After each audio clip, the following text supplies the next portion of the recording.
The Senior Reset podcast delivers education and resources to help seniors and their families set themselves up for success.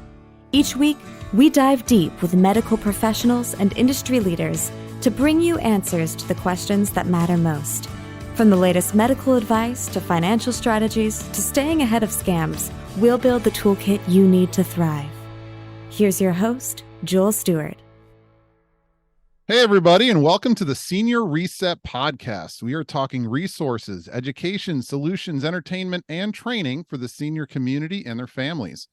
We're going to have an amazing show for you today. We have on Richard Kauffman, the comeback coach himself. He's an Amazon best-selling author, and his goal is to help people build resilience in life and in business. He is really an authority when it comes to dealing with mental health issues, especially in the realm of suicide. And we're going to be talking today a little bit about the mental health issues that are facing our seniors and our veterans. Richard and I are both veterans.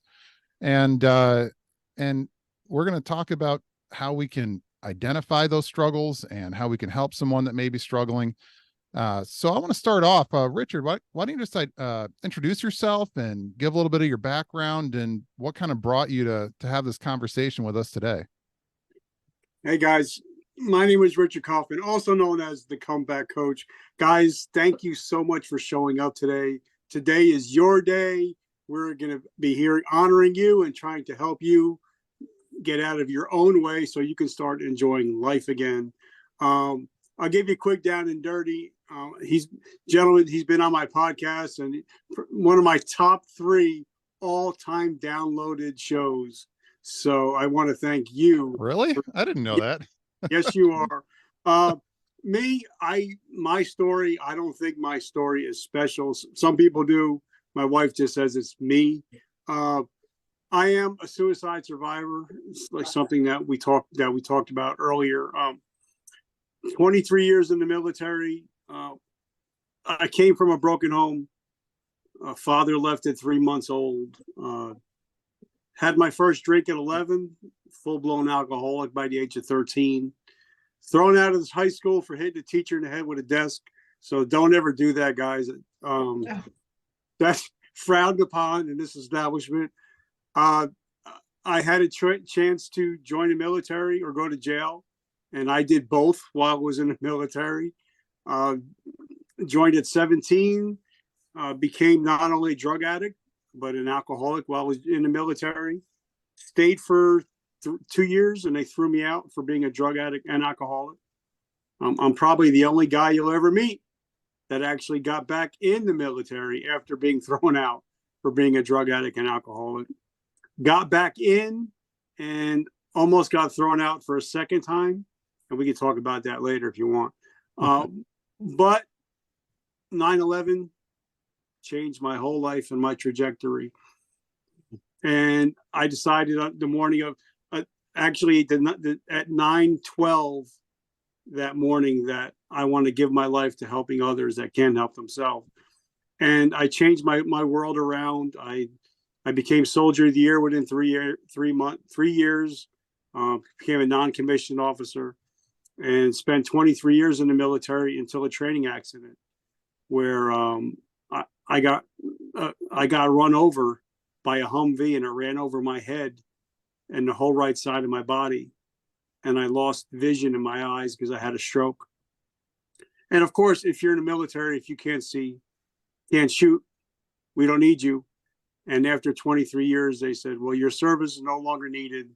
You're no longer Sergeant Kauffman. And that was Memorial Day, 2012. And that time is when I went out to my truck and attempted suicide. But my 6-month-old daughter saved my life. And I'm sure we could talk about that later. But at that moment is when I decided, wait a minute. If I'm struggling with this, I can't be the only one.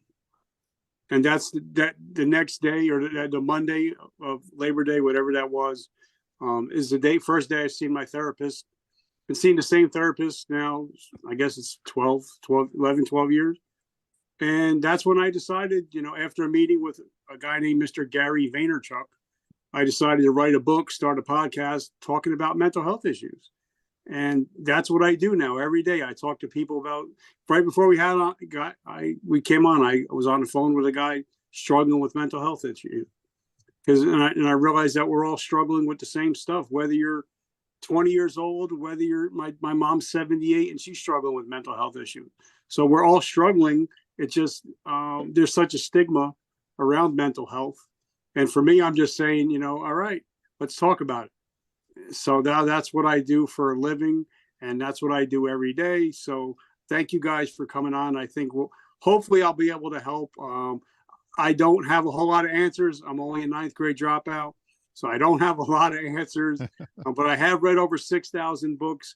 I've had over 1,200 interviews with people, from professionals, from psychologists, therapists. So if I can help anything, then you're going to get my knowledge. And of course, with me, it's always free. Never charge anybody for anything. Yeah, and just so people know where to get more information. So your podcast, can you just tell us the name and where they can find it, so they can find their your third highest downloaded episode? Yeah, your interview with me.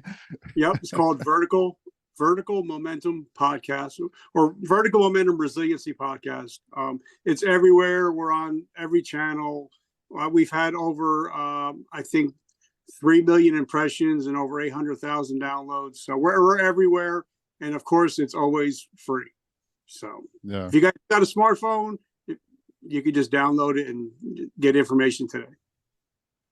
So I wanted to go from there and talk about the current issues that are facing our country when it comes, and honestly, around the world when it comes to mental health. I mean, I'd like to talk a little bit about what's facing our veterans, because that's something that's very close to us. And there's a lot of veterans that are dealing with a lot of stuff. We were talking before this show, and you threw out some statistics at me that kind of blew my mind.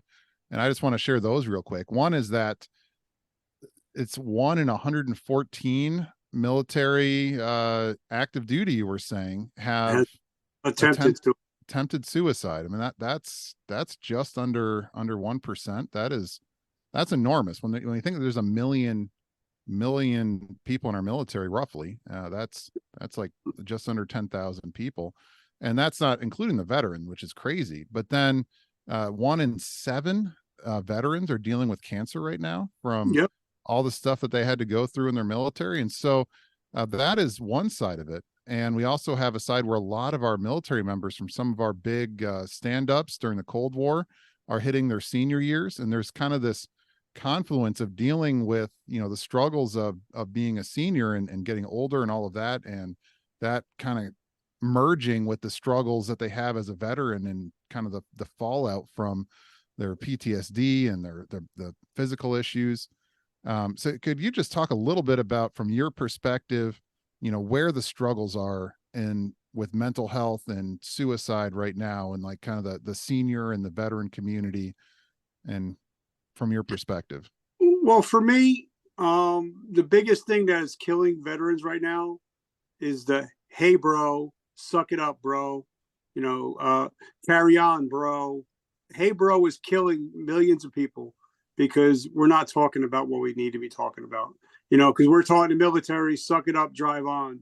But when you're out, the hey, bro thing is killing people, because we're not talking about things that need to be talked about. And some of it might be just me and Joel going out for lunch somewhere, going to a diner, and him saying, hey, Rich, how you doing? And then when I give him the regular answer, I'm doing good. Then he says, well, how are you really doing? That's when the conversations can really start. And I think if we could just do that, we'll save more veterans' lives by just saying, how are you doing? Let's go chat. We don't need interventions. We don't need any of that. How about me and you go grab a hamburger somewhere? That would save more lives than I think the whole VA combined. Yeah, but we don't need to get into the VA too much. It's like a swear word in a lot of military circles. Show, I believe. For sure. So when we're talking about this, there was a question that you raised, and that I've raised, and that a lot of people that are dealing with suicidal ideations raise, and that's the question of who am I? You know, I what are so like what are your thoughts like on that internal question and the kind of things that the life trigger points that causes somebody to ask that? Because I think that with most people that are facing suicide, and again, I've got a very not nearly the scope that you have with this topic, but that seems to be like the fundamental first question that starts leading down that road. Well, because, and like I said, I've had athletes, first responders, airline pilots. I've had anybody that's worn a uniform. 99% of them never thought, hey, I got a shelf life. And once that shelf life comes to an end, you like if you're a football player and you're always number 88, you get so used to that being who you are and in your position, not being, Richard Kauffman, So for me, a lot of people struggle with, all right, well, I used to be, or I did. Well, instead of being, well, who are you now? And a lot of people struggle with that because they're still stuck in the past. Like a lot of people ask me, somebody just asked me the other day, well, what do you do? And I used to say, well, I'm a retired disabled veteran. And I just came out and said, well, I'm an author and I'm a speaker and I'm a podcast host. So I had to change my identity. And sometimes you'll still see that guy that was in Vietnam walking around wearing the Marine BDUs and stuff because he never changed his identity. He never evolved. And I think a lot of us struggle with that because, like you said, well, now what? Who am I? What am I all about? And it takes hard questions to sit down with a pen and paper and say, who am I? What do I like? And like my wife likes to go to Atlantic City and she likes to gamble. That's her thing. That's not my thing. I'll go hang out. But for me, I like podcasting. I like learning about business. I like talking to people. So I had to figure out who I was. And because, in the end, when we all die, we're going alone. So really you have to figure out who you are in your present circumstances, not who you were, but who you want to be in the future. You find that makes a big difference in your mental state. So like just applying this to say somebody who's retired, you ask them, so who are you? And you say, oh, well, I'm a retired this, or I used to do that. And instead say, well, I am, and, put out something that you are actively doing, looking to the future, not necessarily to the past. Well, like me and my wife, we went to go see a Broadway show. I wish I could remember the guy's name off the top of my head. But he has a song called I Am, I Said. And whatever you say to yourself, that's what you are. So, I have 5 words I say to myself every single day. I'm healthy, I'm happy, I'm wealthy, I'm influencing millions of people. So whatever you say to yourself, that's what you eventually become. So if you're only talking about the past, then you're never going to go on and move further because you're stuck in the past. You can't have both feet. You can't have one foot in the future, one in the past. You know what I'm saying? Because somebody once told me that the past doesn't exist. You cannot touch the past. The present doesn't exist. You cannot touch. I mean, the future doesn't exist because you cannot touch it. The only thing we can touch is the present.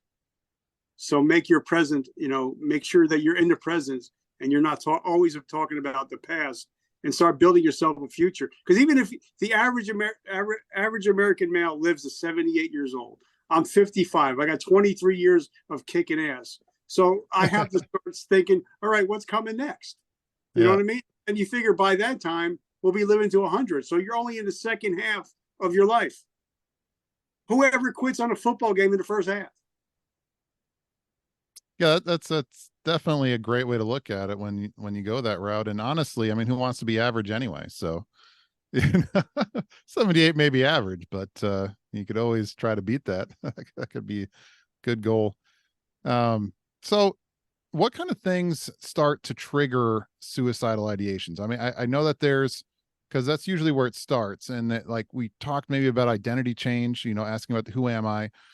for me, the trigger for that, and, I'm not going to give all the spoilers. I'll let them go listen to my interview with you on the Vertical Momentum podcast. But for me, it was when I got really sick, and all the things that I thought defined manhood and defined myself, I found that I couldn't fulfill those roles anymore. And my question was, what good am I now?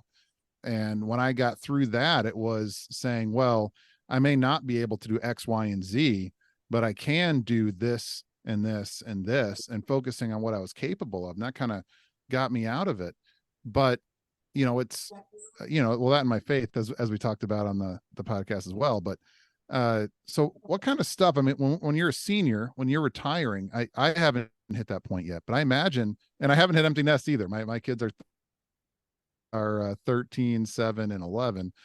But I like empty nest when you're leaving, when you finish your career, you hit these big milestones where things that used to define who you are change. What are your thoughts on like some of those things that could be trigger points for people that maybe friends and family might want to look out for if they're seeing people at these different points in time? Well, for me, when I got blinded and I couldn't do anything, and I only had like 20% vision, and I started my podcast up. And the reason I did is because my first guest I ever had, he had both arms and both legs blown off in Afghanistan. And he was skiing with his family in Aspen. And here I am feeling sorry for myself. And that's when I started interviewing people. Like I just interviewed a gentleman named Aaron Hale. I don't know if you've heard of him. He's friggin' amazing. He is blind and deaf. And he just got done running the Badwater 135, which is an extreme race in the desert that Navy SEALs have problems finishing, and he finished it being blind and deaf. So for me, when I'm feeling down, I'm like, all right, I only have vision in one eye right now, but I can be doing so much more. So for me, I'm always finding people that can say, okay, if he did it, there's no way that I can't do it. So I think that's something that might help somebody out there. If you're looking, and I always tell people, like, listen, guys, you can change your life in 30 days. And people are like, well, I call BS. I'm like, no, it's true. You can. It's called changing the algorithm of your life. Especially if on social media, if you have Facebook, try for the next 30 days, just hearting everything that's good and letting everything go that's bad. Within 30 days, the whole algorithm is going to change, and you're just going to start seeing positiveness. So if you're sitting home and you're depressed and you're watching Fox News and CNN, guess what? That's a major part of why you're depressed. Because if it bleeds, it leads, and that's why they're getting so much viewership, because that's where all the depression is. So that's one thing I would look for. People that are sitting home, reading the newspaper. I don't even people still do that anymore. Watching the news all the time. Going to all these different websites to where it's nothing but Trump this or Biden that, and they're worried about everything else. So if you see somebody that's kind of, on there to themselves, they're always cranky and mean. Yeah, because they're watching, it's Fox News for 18 hours a day. Of course, you're going to be mean and nasty because there's no positiveness. So I think that's something that we could really look for. And also, if I've noticed, because I deal with kids that, 5,000 children, adolescents a day attempt suicide every day in the United States. And one of the things that parents should look for in an adult or a child, if your kid who's been real depressed, or if you have a parent that's been real depressed and all of a sudden they're really happy, you really need to look into that, because that's a sign they're about to give their stuff away and they're about to take their own life. And you would never think, wait a minute, why, if they're happy, why would I worry? Is because a lot of them, before they commit suicide, they start looking better. They start doing their hair more because they know that the end is coming and they're happy about it. So that's something that I would definitely look out for. And a lot of people don't even know about that. No, and that's something that is trended a little more on social media, where you'll see family members post pictures of loved ones that have committed suicide, and they were just out boating or at a family function or at an amusement park, and they're smiling and they're happy, and 2 days later they're gone. Yeah, I mean, like there's certain TikTok stars that I wish I could remember his name. He was dancing an hour before, and then he took his own life. So, a lot of people think, well, the person that's really depressed is the one that's going to take their own life. Most of the times it's not. So, and for me, in my experience, if they've been talking about suicide at a certain point, sometimes people think that's an attention thing, or if they've been talking about it and then they stop. When they stop talking about it is when it becomes more real, I believe. Yeah, and a lot of them, they're like, all right, they pick a certain day. Like Robin Williams picked the day that he was going to take his own life. That's why he was happy up until that moment. So even Chris Cornell, people like that, they planned it.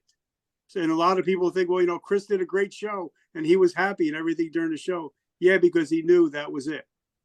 Yeah, so something I would look out for, especially if you're a parent, or if you have parents that might be struggling with mental health issues. Wow. Are there any other kind of warning signs people should be looking out for that might alert them that their family member or their friend might be struggling? If people start to overeat, people start to undereat, if people start to, talking about giving their stuff away, and I'm sure, a lot of people will be like, grandma saying, oh, maybe, Joey should have the dishes. And everybody thinks, she's just getting old and wants to give her stuff away. That might be a sign that, wait a minute, there's something going on. Or they just don't care anymore.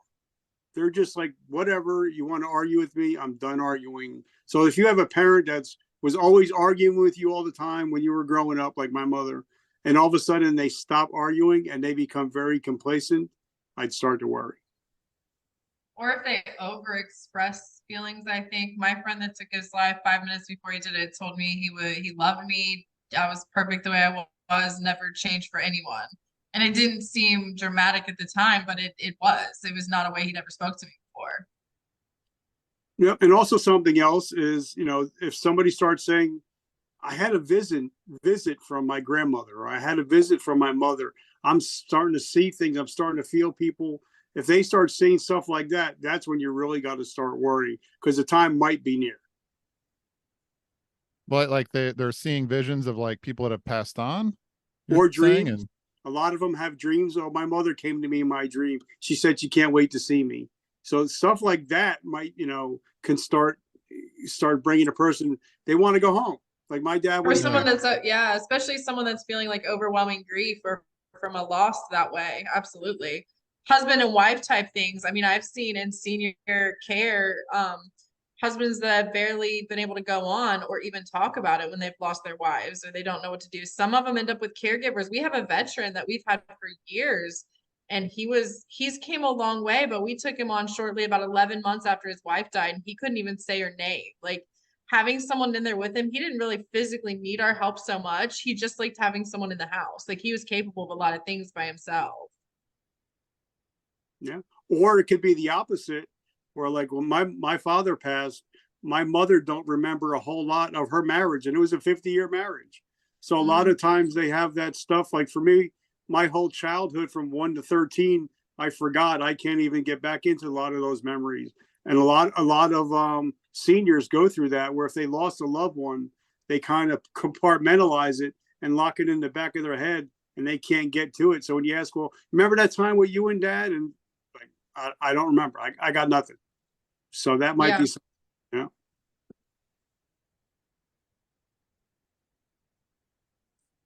So how do you approach somebody? So you're seeing some of these signs. You mentioned earlier that one of the ways you can do it is to say, let's go catch up. And then when you get there and you say, how you doing? I'm doing fine. And so how you really doing? that kind of deeper question is the way to go. Are there other ways to approach someone, or is that kind of the best way to do it in a more, I know that some people have done interventions. I know some people have tried different things. Can you just talk about some of the different ways that people can address this issue? Yeah, I mean, interventions can work well. Like I speak in prisons, I speak in rehabs, and 90% of the people that had interventions didn't work, because now you're just going to get help because everybody wants you to go get help. So, and if you're not ready to get help, it doesn't matter how many people come in intervention. But I think that, like you said, if somebody says, how are you doing? And because everybody's going to come at that person a different way. And mostly if it's your family member, you've been used to going at that person for the last whatever years. Now you have to change the way you talk to that person. You can't just keep being the same way that you used to be, because they're not the same person. My mother that's struggling with stuff right now, she's not the same person she was 25 years ago. So I can't go to her and be the son from 50 years ago. I have to approach her in a different way. And unfortunately, a lot of people don't realize that there's so many different love languages that we can speak in. So, I think you'd have to find a way that, how would I, a lot of people, they don't realize that we all came in on a steel gurney. We're all going on a steel gurney. So a lot of us have to become empathetic. And I'm a big empathy guy. That's my gift. And sometimes I have to think, how's she feel? How's my mom feeling right now? How would I feel if I'm left alone in a nursing home? I can't get out. I don't know any of these people. My favorite foods are not here. I'm not sleeping in my bed. How would I feel? And then approach it from that perspective and be like, Ma, I know you're struggling. I know you're hurting, but you're not alone. We can do this together. So I think if we approach a lot of people with more empathy, I think we'd be able to reach a lot more people. Yeah. I think in this, oh, sorry, go ahead, Joel. No, you go ahead. Well, I just think in the senior community specifically, especially from that podcast we had with Pastor Brian, loneliness is a big thing. And I think we all in our generation, Joel, I know your mom takes care of your grandma, and, my mom has always taken care of everyone. And they're still at that age, where they can take care of themselves. They're still really independent. They don't need us that way, but they also don't have kids in the house anymore. They go through a little bit of that. And I think we take for granted in our busy lives, and in the seniors that are like your grandma's age, where we don't check on them enough. We don't stop in. Like, we make sure they have their things. Like, if you're a good family member, a good son, good daughter, you make sure they have their basic needs met and you check in on them. But we lose that sitting and visiting and making sure they get to see their grandkids and get to spend time with them. And I think that's really important. That's what one of the ladies here, at one of the facilities I did, she had that issue. They called it the bubble that they get in when they're seniors, where they're in independent living out here, senior living, and they take for granted that they've got other people around them, but they still need their family. We don't check on them enough. And the ones that have no one. And there's a lot of them, especially a lot of older veterans or a lot of older people, like my mom is 78 and it's only her and her sister left. Everybody else is gone. So, when you have somebody they're the last of their generation, well, then who do they turn to? And so sometimes that's a lot to deal with, because as they say, when you get older, you go to more funerals and you go to more weddings. So what happens when you're last of your generation?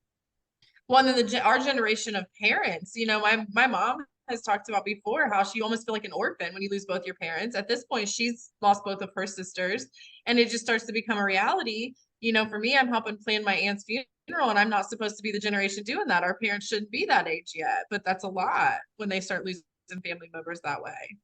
Yeah. So for me, I'll be a senior. Oh my God, I can't believe I'm saying it. January 30th, I'll be 55. So I'm going to be a senior. But for me, I had to realize, and after I had my accident, I realized, nobody's here forever. Even Jim Morrison, the great poet, said, nobody gets out of here alive. So for me, I had to realize, okay, I have an amount of time on this earth. So I want to enjoy every single day that I have, no matter what the situation is. So there's a lot of people that are in assisted living are enjoying life. They're doing stuff. They're going on cruises. They're doing so many different things. Yeah. So it's not a life sentence. It's not a life sentence. Well, you get to look forward to all those senior citizens discounts, Richard. You only have until January before you get like 10% off at Golden Corral and places. Exactly. And Think my military discount too at the same time. So even better. I'll be double dipping. No, I think an interesting thing that would be worth going back to is you had mentioned when we had talked about how to approach people that you think might be struggling, you had mentioned taking a purposeful approach to reaching out to them in their love language.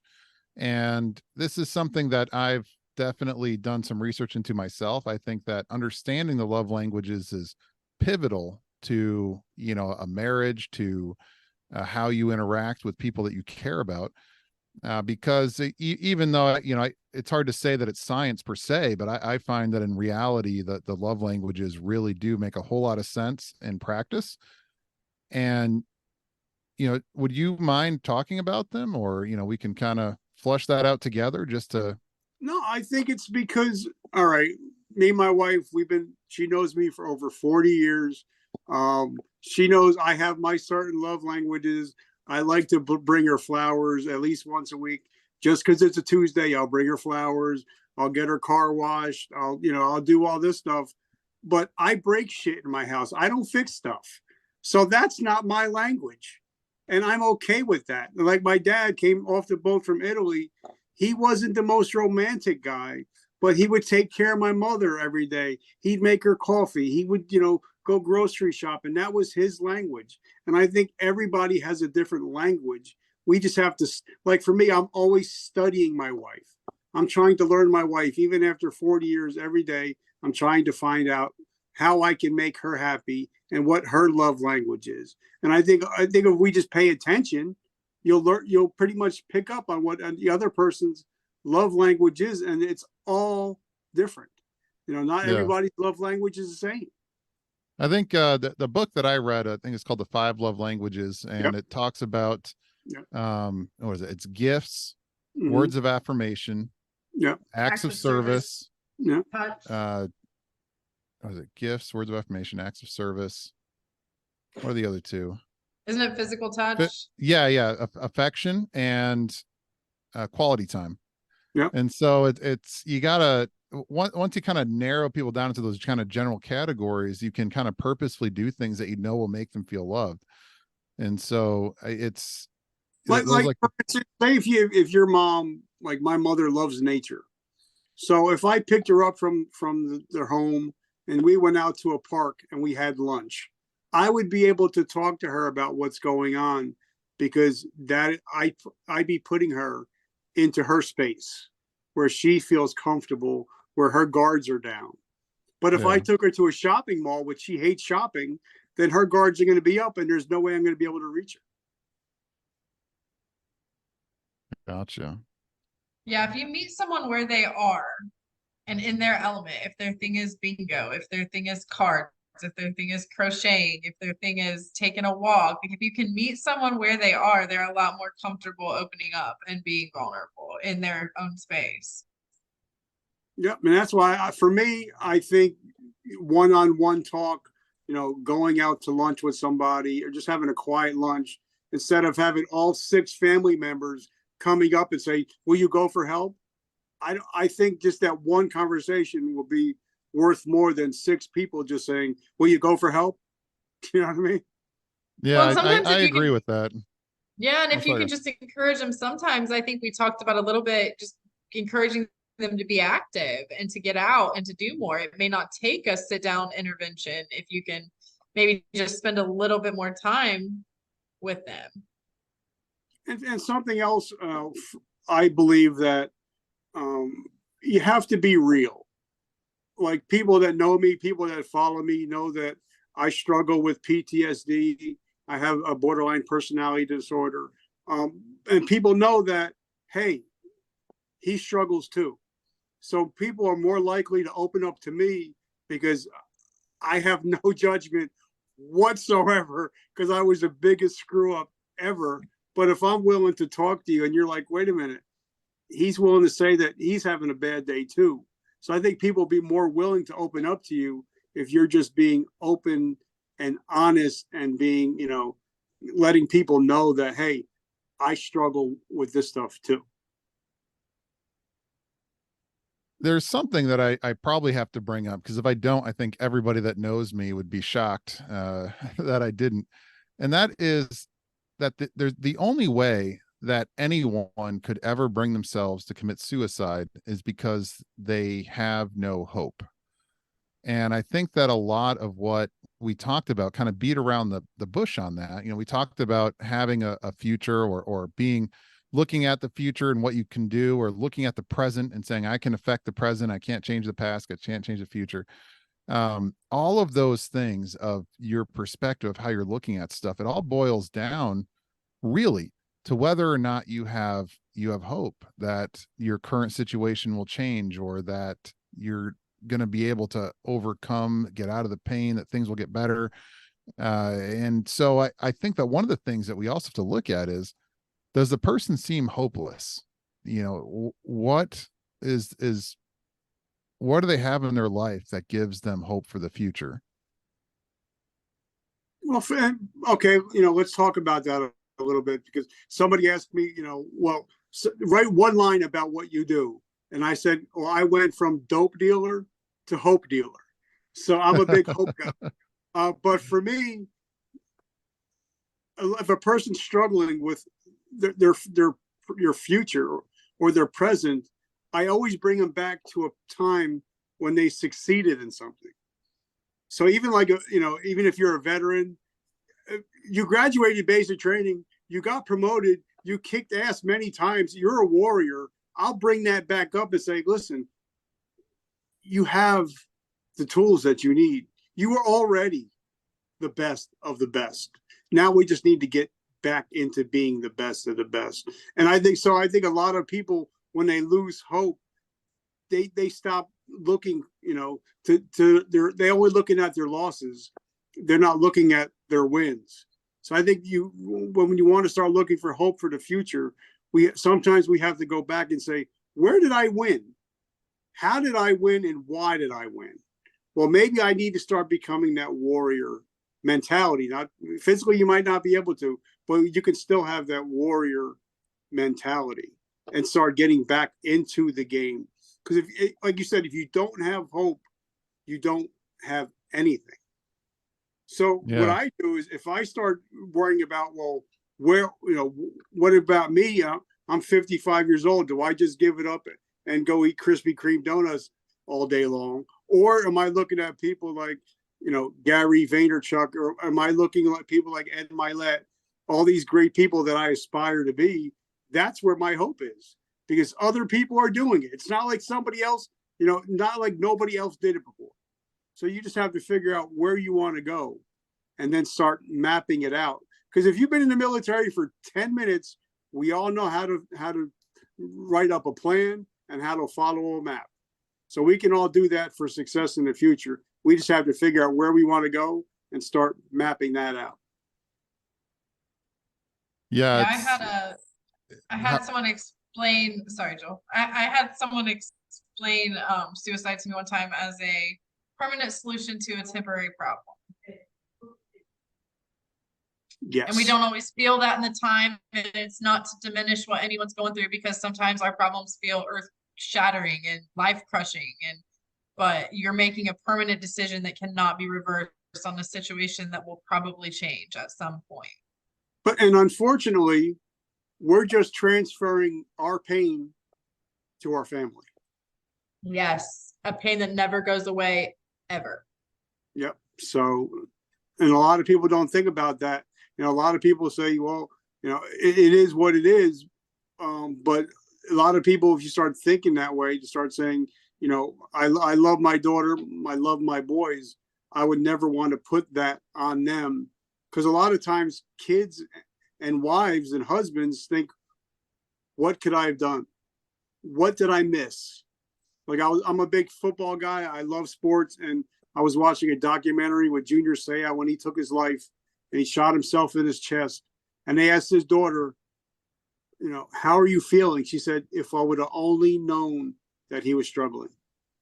So now she has to live with that for the rest of their lives. So guys, you know, think about that. And that was something I had to think about on that day in 2012 was, do I want to pass my pain onto my wife and my kids? Yeah, it's a lot of that is just, it's such a self-fulfilling prophecy where you put your mind at. You know, if your mind is always on all the things you can't do anymore, or on all the ways that you failed, or all the ways that there is no hope, you're not going to have any hope. And if you decide to think about the things that you can do, the things that you are capable of, the opportunities that are in front of you, the hope that you do have, then your mind is going to get filled with that. And a lot of it is just, where is your focus and what are you stuck in, like mentally? And you can break out of it. A lot of people do. You can get help. There's a lot of resources out there for suicide prevention and counseling. So, you know, you're not alone in any of this. You know what I'd like, Richard, if you don't mind, could you just give us, like, what is your message to anybody listening to this that is currently struggling with suicidal ideations? That so far in your life, you've made it 100% of the days. So it's going to be okay. No matter what you're going through, it's going to be okay. The sun is going to rise tomorrow. So it's your choice. And I say it because I'm a big Joel Osteen guy, and his favorite quote, or one of his quotes that I love, is, we have the choice to be the victor or the victim. And for me, my mental health summit is called Today I Decide, because today I decide are the three most important words in the English language. Today, you get to decide whether you have a great life or you have a bad life. It's all about the decisions that you make. And the best things is, any great thing that ever happened in your life started with a decision. Did you ask that young lady out? Did you say yes when that young man asked you out? Now you're a wife and a grandmother, all because of the one decision you made. So you've made it 100% of the days. So you can quit any day, just not today. Awesome. Do you have is there anything else that you want to talk about while we have you on here on any of the topics we've covered? Well, my mother had to go into a nursing facility, and something like your co-host was talking about, a lot of them struggle because they're not around, they're not in their own home, they're not with their own friends, they don't have the food that they like, they don't have the TV, they can't watch Golden Girls for 18 hours a day on the TV, or else they're going to get beat up. So a lot of us, we don't really think about that. But, like I was telling my mom, because she's just got there, I think Monday I moved her in, or Friday, somewhere around there. But I told her, I said, there's so many opportunities. Now you have all these people that can become your friends. Now you can start doing other things. So even though you may not be able to do what you used to do, now there's so many more things that you can do that you might not even think about until you start getting involved in the community. If you're just sitting in your room watching your TV, life's not going to get any better. You know what I mean? So I think that's something that people that, especially if they're in a facility, that's something they need to start maybe go to the movies when they ask you to go. Go to the mall when they ask you to go. Start getting involved. Go on trips. Go on cruises. Start doing things you would have never done before. Because it's just a different. And I told my mom, I said, you're just in a different time in your life. Even in the Bible, it even talks about, there's certain points in your life. This is just another part of your journey. And I think if we tell that to our parents, or even, husbands and wives, this is a different part of your journey. So enjoy it, and enjoy it to the max. You know what I mean? Yeah, but they better not be taking away her Golden Girls. That's serious. I mean, 18 hours might be a little much, but don't be taking away the Golden Girls. You don't mess with that or bingo in these facilities, Richard. Yeah. Or Everybody Loves Raymond. Yeah, going into facilities is very difficult. My grandma ended up being in one too, and especially during COVID, it was really hard on her. But she did appreciate. I mean, my grandpa had passed. She lived at home in a big house by herself. Family stopped in, but it was nice, and she liked the craft days and a lot of these facilities that they go into have really good coordinators and really good events and things that they can do. And I do think it would be encouraging for them to join those groups and do those things if we can get them out of their rooms. Yeah. Some of them don't want to. Like today around here in this facility, we're going to deal with that after the show, but sometimes they just want to stay in their apartments. Sometimes I want to stay in my house. I get it. But I bring them cookies. Oh, that's a different story. Right? And you know, no matter if, like I said earlier, no matter if you're 18 years old, if you're 98 years old, we're all struggling with the same things. We just have to be open to be able to talk about it and put it out on the table and with no judgment. You know, because if everybody's struggling with the same thing, who's anybody to judge? Right. All right. Well, thank you for coming out. I hope that anybody listening to this that wants more words of wisdom from Richard Kauffman or want to hear some of those interviews that he referenced, you can check out his podcast, the Vertical Momentum Resiliency Podcast. And I appreciate having you on. Thank you guys so much. And Joel, thank you for your friendship all these years. I'm truly humbled and grateful. Without you, I wouldn't be able to do what I do, because especially I was in a franchise at one time, and because of you, I got it all straightened out. So without you, I wouldn't be able to do exactly what I'm doing now. So I just want to say thank you. And also thank you for being a brother in Christ. Appreciate you. Thank you, Richard. You have a good day.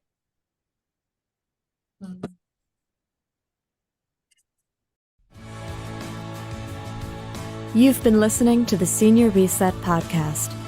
If you found today's episode helpful, please consider sharing with the seniors in your life so they too can live stronger, healthier, and more connected lives. Find all our episodes or submit your questions at signalhg.com/podcast.